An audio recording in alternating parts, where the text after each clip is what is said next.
Welcome to Voices for Justice with Danielle. On February 14th, 2025, I conducted a phone interview with Robert McGowan Jr.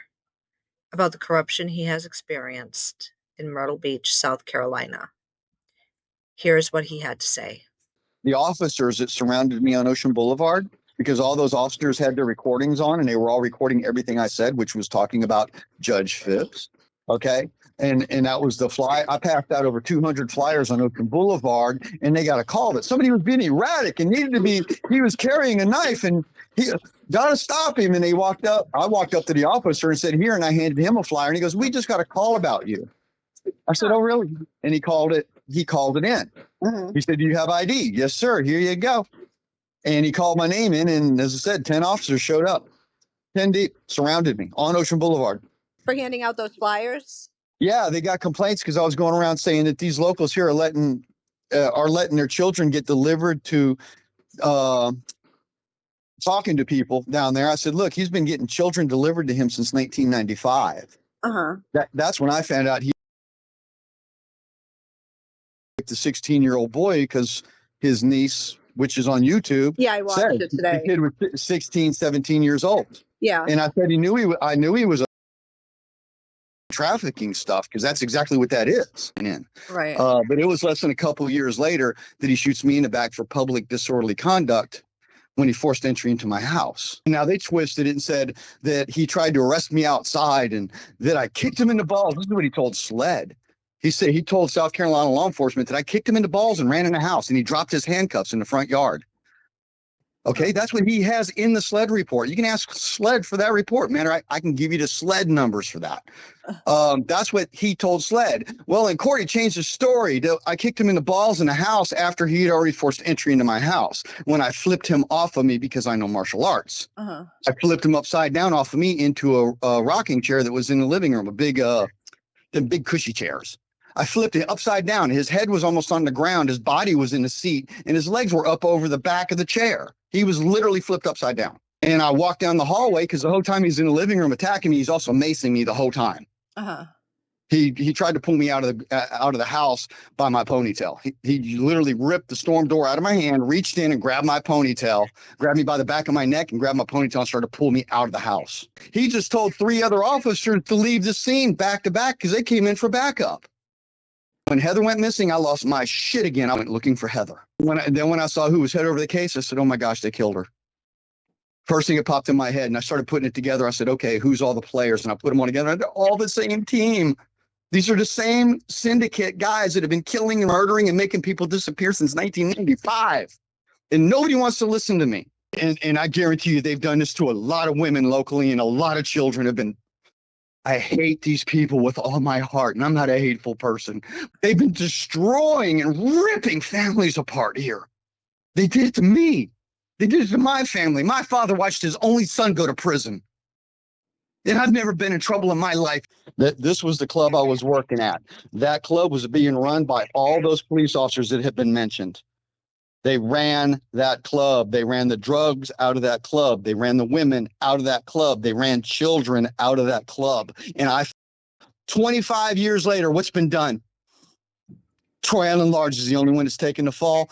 I don't think so. It's not stopping there. And until people open up their eyes, when Judge Phipps gets exposed, I guarantee you children dating all the way back to 95 to date, all of them are adults now, and they're going to come forward and say, yeah, I went in there. I was under his tutelage. And Terry Elvis was Heather at the age of 10, and he started by the time she was 13.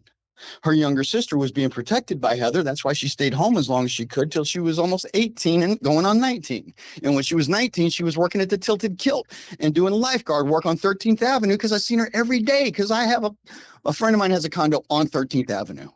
I even put her up about a month before she disappeared. I let her stay in that condo for about 5 days, her and her friend. I said, just don't wreck it because if somebody comes in, you'll have to leave. But until then, I don't want you sleeping in your car in the parking lot. I'll get you a pass for your car and you guys can have the condo for free. Just don't be sleeping in the car. I didn't want to go to jail. Right. She didn't want to go home. Why did she not want to go home? She's tired of daddy.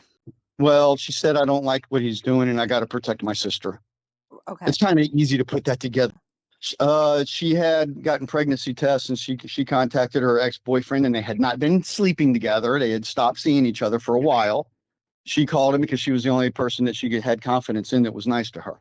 And that's more. He's in prison now, and his wife. They didn't do that murder. It was a cover-up.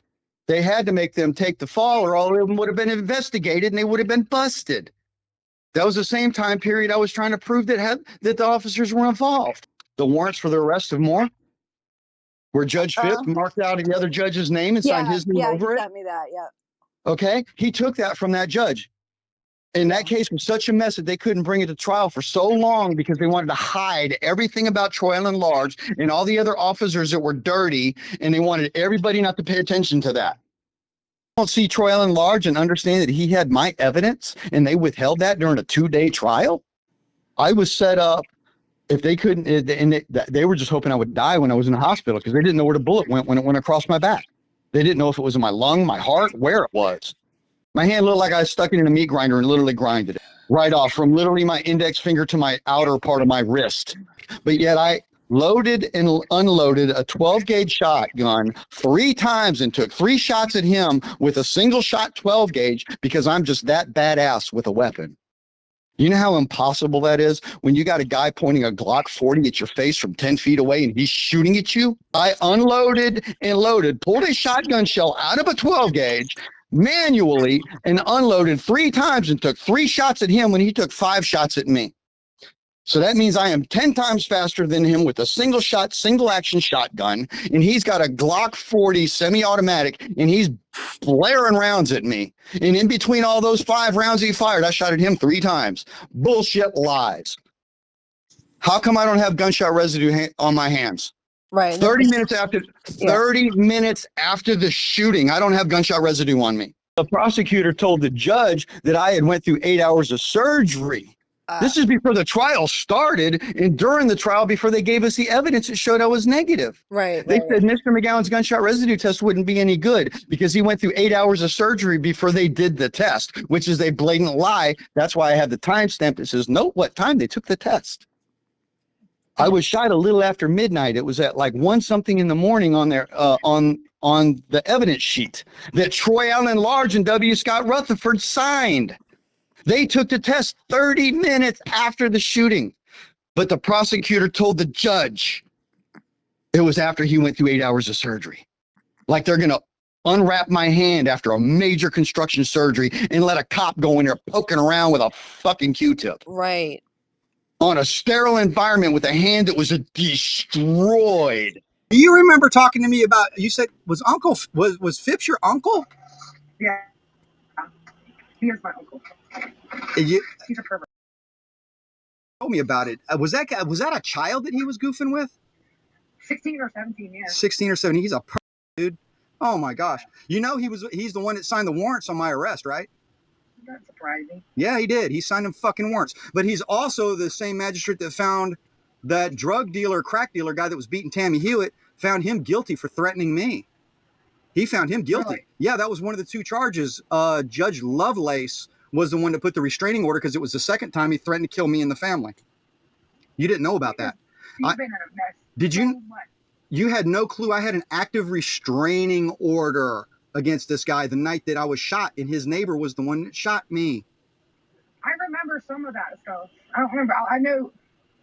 I remember you going to the bar that night, and I don't know where. I think I went to work or something. Yeah, I went to go check in to see what I was going to do the next night because I was going to work DJ the next night. And I was only I went to work or something, and I come back, and the police had taken you out. Your dad was stripping out, and the Brandon was there. Yeah. And there was bullet holes everywhere. And he tried to kill me. Yeah, I know. You know, I never shot the gun. I know. I never had a chance to even get my hand on the trigger. I just put the gun out the corner to tell him I was armed and to get out because he was shooting through the walls, and there were family in the house. So your dad was in there. I know he was standing right behind him when he shot me. But we'll talk about that later, though. But yeah, I knew Phipps was a fucking pedo. I thought that was, you said, you never told me how old the kid was. You said he was just a kid. Yeah, he's nasty. Oh, man. He's retired now. Yeah. He's still not off the hook, though, because the way the feds are investigating, they're going after all these fuckers, man.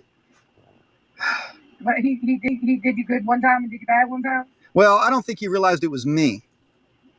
You know, he would have realized it was me. The original ticket for public disorderly was thrown out. The judge threw it out during bond hearing, but they still said I was public disorderly in court, so they brought the charge back up. That's double jeopardy. Well, I'll tell you all that later.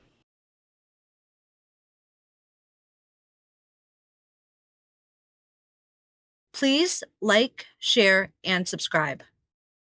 Thank you for watching.